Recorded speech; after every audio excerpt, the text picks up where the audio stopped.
ဘလူကနေဘလူဒီတက်ရဝင်လာလမ်းဟိုအုတ်ခနဲ့ကြည့်တယ်အုတ်ခနဲ့တွေ့နေဆင်းနှစ်ပေါ့တောင်းဆန်းလာတယ်ဆင်းကြည့်ဘာမှမလုပ်ပါဘူးပြီးတော့နည်းနည်း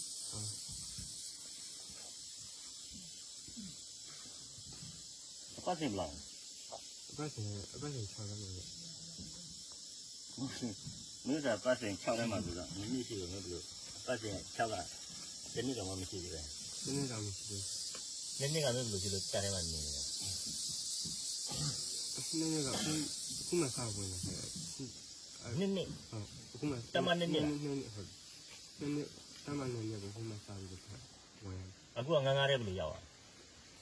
တမအားရနေပြီးတော့မှငါးလည်းဘယ်လိုရောက်လဲလို့မြင်စား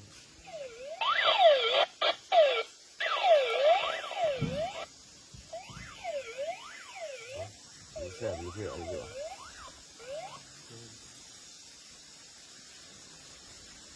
တယောက်ပဲထွက်ပြေးလာကြကြနော်သိကြတယ်